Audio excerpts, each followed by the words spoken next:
Well, kia ora, good morning, good afternoon everybody. It's great to have you out here. It's awesome to be here at our Jobs and Skills Hub, and I'm here with Nicola Willis and Erica Stanford and our great candidate here in Mangere, Rosemary Burke. It's been a really impressive visit. It's been awesome to be able to catch up and spend time with the tutors and also with the students who are doing an amazing job acquiring practical skills that are going to set them up incredibly well in life. It reinforces exactly why our government is such a strong supporter of trades academies, and the reason's pretty simple for us. They actually work. They increase participation in apprenticeships, they improve educational and employment outcomes, and for many students they're opening up doors that they may not have known about or may not have existed to them. And because not everyone really thrives in a lecture hall, and that's fine, New Zealand needs people who actually are practical and can build things and get things done. We need builders, we need electricians, we need engineers and mechanics, people with practical skills who can make that real contribution from day one. The opportunity is there. Last week you saw Treasury forecasting 220,000 new jobs in our economy over the next 4 years. We need young Kiwis with the skills to fill those jobs, and that means investing in them now with exactly this kind of training. That's also why in Budget 2026 we've doubled the number of Trades Academy places from 10,000 to 20,000 students, and we've also created 1,000 additional Youth Guarantee places for school leavers as well. That funding is, as you know, being redirected from a final year fees-free scheme where we spent nearly $2 billion over 8 years with no real measurable impact on enrolments or completion rates. And we're putting that money to better use with programs like this. What I've seen here today is what better use of those funds looks like. Young people generally with a very clear pathway into gaining skills around the trades that will help New Zealand build and do the things that we need to do. So really exciting, really encouraging, very inspiring work. A big shout out to all of the teachers that are here because they do an incredible job building rapport and relationship with these young people, and importantly also the industry sector that actually creates the job opportunities with a network of about 125 businesses. And there's been 700 young people come through this program, and half of them have found themselves into work, which is really encouraging and a really good investment in their future as well. But with that, happy to take questions, and why don't we do questions around the announcement and then we'll do general questions of the day if that's okay. New Zealanders will know that youth unemployment has risen over the last quarter. Are there the jobs actually out there for these young people? Yeah, look, that was what was really encouraging with our budget, was that we're actually seeing 2.7% growth over the next 4 years, which is really much stronger than what we see in many of our competitor countries.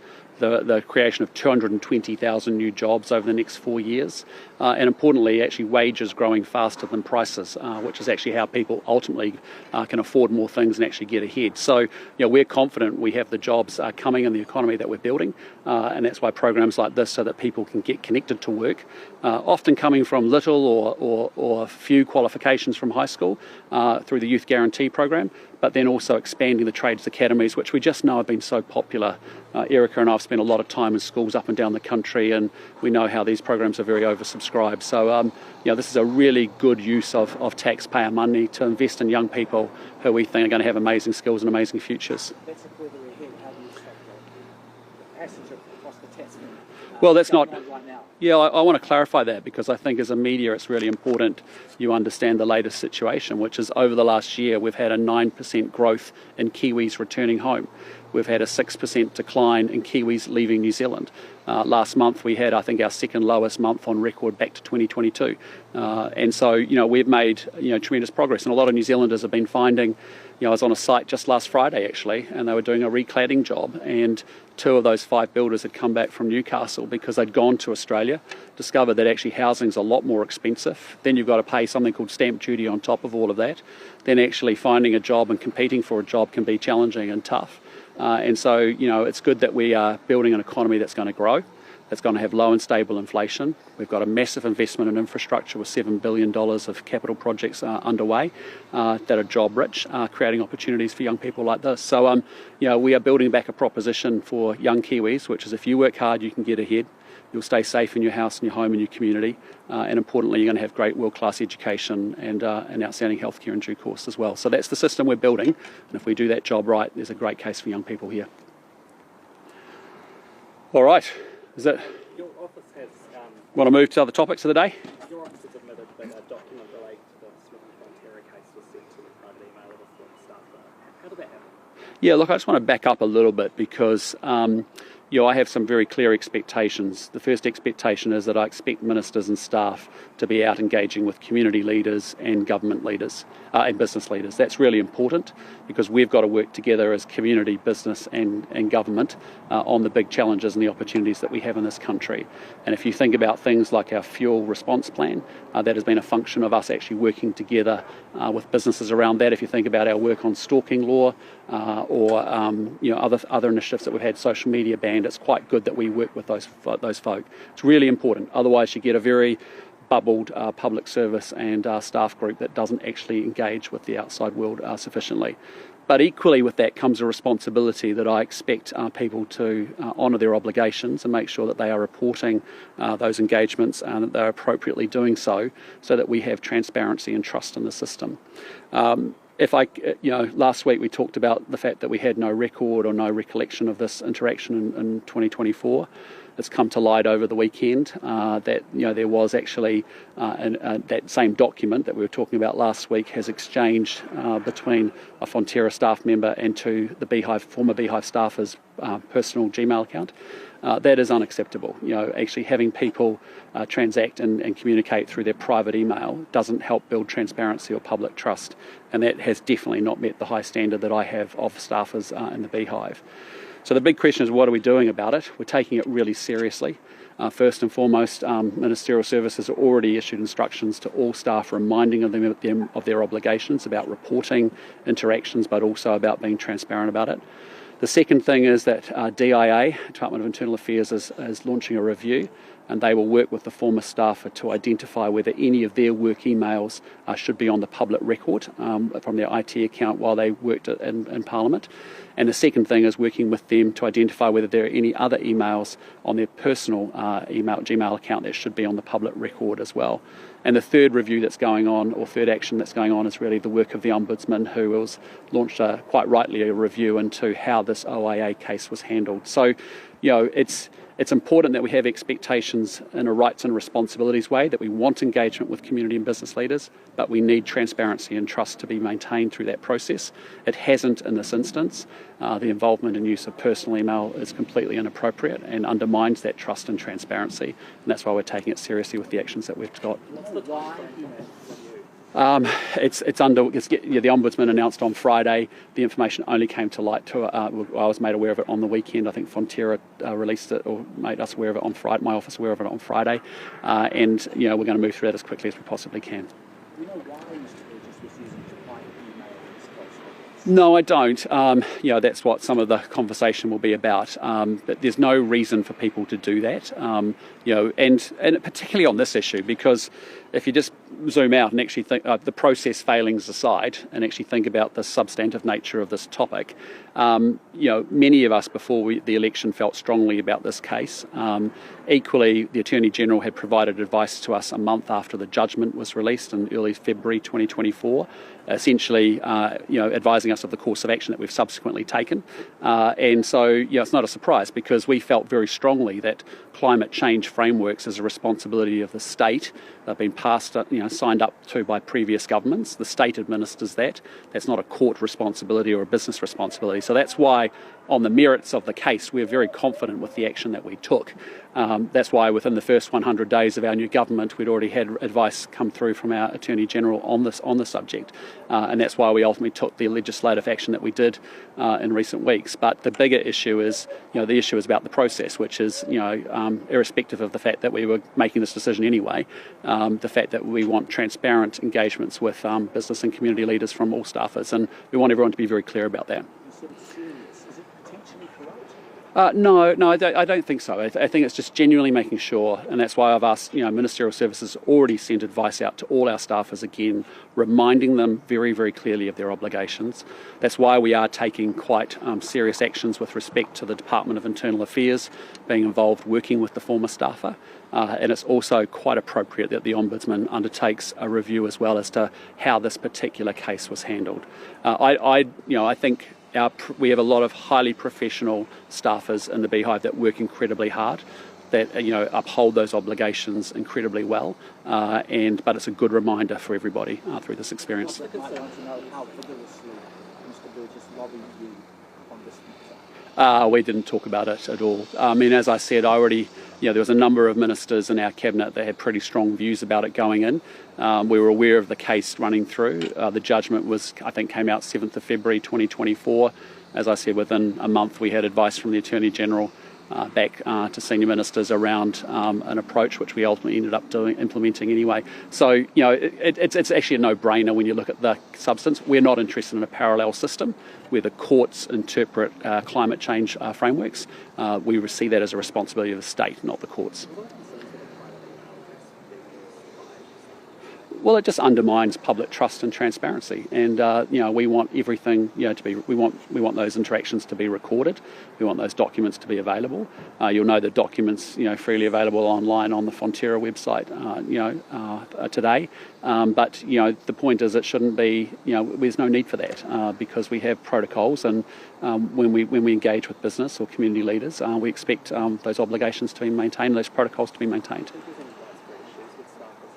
No, I have no evidence of that, but that is why I think we've got very professional staff, as I said, who are well aware of their obligations. But that's why we are putting full court press on it and drawing attention to the issue, because it's a good teachable moment to remind staff of their obligations. It's also important we take this particular case seriously, and that's what we're doing with the DIA and the Ombudsman actions. Could you just respond to the statement that was released after yours came out, so from the Leader of the Opposition? I'm just quoting him. He said, the more new information that comes to light on this matter, the more this looks like a deliberate ploy by the Prime Minister's office to hide the extent of industry lobbying and influence. And he goes on to say this stinks to high heaven. What else are the Prime Minister and his office hiding from the New Zealand public? That's from the Leader of the Opposition. What's your response? Well, I haven't seen his full statement, but I just say, we're not. He may want to politic on it. I actually want to make sure that we've got robustness and rigorousness in our processes, and so, that's why I'm taking it very seriously. That's why we've got the 3 actions underway already that we've talked about, and that's why I think staff will understand their obligations. So, and as I said to you before, on the substantive point.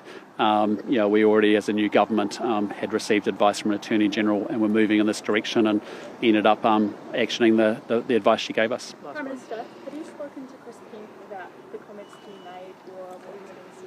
Oh, look, I talk to my ministers all the time. We did catch up on a number of issues, actually a bit of a debrief post Shangri-La last night, just as to how he'd found his interactions with meeting different defence ministers, some of the same people that I've met over the last 2 years. So it was good as a new defence minister for him to have his bilaterals with, I think he had 15 plus different defence ministers he met with over that period of time. And, as I said this morning, he could have expressed himself better, but we're not changing our nuclear-free position, and certainly not while I'm Prime Minister. Are you open to having more discussions about it, though? No. It's a long-standing commitment that all sides of the political spectrum have made, and it's not something that's up for further debate, discussion. Our long-standing position holds and will be maintained as long as I'm Prime Minister. Did you discuss his view beforehand that he's going to put this out there? I think you actually have to go back and read the full context of what Chris actually said. If you read his full reply, he was very clearly acknowledging that it's not a position that's up for change, and that was largely what he was talking about. As I said, he could have expressed himself slightly better, because we're not opening up a conversation. We have had a law in place since 1987. It has broad support across the full political spectrum. And importantly, New Zealanders feel very proud about it, and it's a point of principle for all of us. And so in my interactions with our partners, whether they be Australia or others, they are crystal clear of our position, and I make that clear to them each time I engage with them. Labour has indicated that it's open to looking at the issue of improving accommodation allowance. Is that something that you Look, I get the politics of it, that it's an easy place you want to go to, but you do not want your politicians involved in setting terms and conditions for politicians. That happens in other countries. It's happened even in New Zealand, where there might have been interventions made to suspend salary increases for a period of time, only then for them to be a massive increase 6 years later. So it is, as difficult as these issues are, and as interesting as they may be politically to climb in on them, we are better to leave that all with an independent remuneration authority to set terms and conditions for MPs. We of course would be open to any changes they wish to make, but ultimately it's for them to see and make sure that that is appropriate. And I know that's not politically, it'd be easier to jump in and jump all over this issue because it's popular in the day and you guys are talking about it. But actually the right answer is actually to leave it in the hands of an independent remuneration authority. Is it really realistic to prevent our only ally from Well, just to be clear, the Australians don't get their homegrown subs until the mid-2040s, and most of the programs delivered over the 2050s and the 2060s. And so our position is very clear, whether they are nuclear armed or nuclear propelled. We have a clear process in place of how we manage ship visits, and that position is not for changing. The disability support services bill is going to introduce an expectation that disabled individuals will rely on family members for support before they're eligible for government support. Is the bill trying to make government-funded disability support a last resort? No, what it's trying to do is actually make sure there's a very good framework for disability support services in our system of disability support. As you'd be aware on the 2024 review that we did, it was incredibly inconsistent, often unfair, and quite a postcode lottery. So it's really giving a framework basis for DSS, and then importantly making, and people, there's no change to people's eligibility or their support that's offered to them or their family, but it's giving clarity about actually the mechanism that underpins the disability support system, and I think that's really appropriate that it does that. No, that's not our plan. What we're trying to do is make sure we've got a proper framework in place, and our major challenge has been actually stabilising the system, because it was really unfair as to what people's entitlements were, and it differed across different postcodes, as I said, across the country. And so there's been some very good work done stabilising the system. Obviously we need to give it a framework, a legal framework, and to give clarity around the system, and importantly make sure we get more consistency going forward. And we're offering. We want to make sure we can offer more choice to family and to disabled people, as well as to how funding is spent for them. But we've got to get some principles and some common treatment, because that's been part of the problem, and we don't want that getting out of hand. Why is the MC getting more funding while other agencies are having a reduced budget? Well, there's a number of reasons. Departments have had, in my case, DPMC's had some more funding because they've had some challenges over the last year's budget, I think, with NEMA coming out. To be clear, DPMC was left with a fiscal cliff, so in the absence of any funding in this budget, it wouldn't have had funding to continue its baseline activities. We made a decision in last year's budget to only fund it for a year while it did a deeper dive into its costs and processes. It's now running a more efficient operation than ever. So that was simply filling in a fiscal cliff. It's not additional funding for DPMC, and reporting that's characterised it that way is inaccurate. And there was an issue where historically I've stripped down the functions of DPMC, and so we transferred NEMA out of it, for example, and there was obviously costs and money and budgets that go with that needed resetting. So that's partly, exactly as Nicola said, why we've got the increase we've got this year. There's some discussion about one other budget announcement, which was the 3 days of postnatal. Yep. Please just lay out for us, when will that roll out and who will be eligible for it? Yeah, so what we're establishing under legislation is a legal right for mums to have access to a 3-day stay. That's important that we establish that in legislation. Over the next 3 years, it's a progressive rollout, initially starting with new mums, and then ultimately over that 3-year period ending up with for all mums. It does vary by region. There are some regions that have the resources and the beds available fairly quickly and can move through that process fast. There are others where we will have to build those resources and that workforce and make those beds available, and so it will be a staggered rollout. So initially it's about 1, get the legislation in place so legal rights established, 2, to make sure we open it up to new mums, and then 3, to all mums, acknowledging that it will be different by regions, and actually the delivery, the models of care that are delivered by region will be different as well. We will maybe partner with iwi-led organisations, other community providers as well, in different parts of the country, and different mechanisms and modes of care as well. So I'm really proud of it. It's something we talked about for a long time. I know Louise Upston deserves tremendous credit for it. Catherine Wedd also had it as a members bill, and we've taken over that members bill, made it a government bill, and progressively over a 3-year period we'll get to a position where all mums will have availability. Yeah. Well, the good news is that in terms of midwifery, we have very good workforce in place, and we don't expect to have workforce shortages in the midwifery workforce as we have today and as it's building over the next 4 or 5 years. So we're quite comfortable on the workforce side. Obviously, we need to make sure we've got capacity with respect to beds, and again, that gets you back to how you may deliver it, which could be different. There'll be lots of different models, and we're up for those conversations in order to deliver the services. But I think the most exciting thing is talking to mums and having watched Amanda go through her own experiences as well with it all. You know, I know 3 days for our second child would have been incredibly valuable and helpful, and you know, so I think, you know, it's going to be very valuable to all mums. That's what we want to do. Oh, look, as I said this morning, we made a bit of a mistake you know, we could have expressed ourselves, I think, much better in the social media pieces. We've corrected that or deleted those posts. But again, the message is very clear. We want to be able to extend a 3-day stay and make that a legal right for all mums in the country. We have to do that legislatively, and then we go to new mums, and then we go to all mums over a 3-year period. Okay, thanks, team.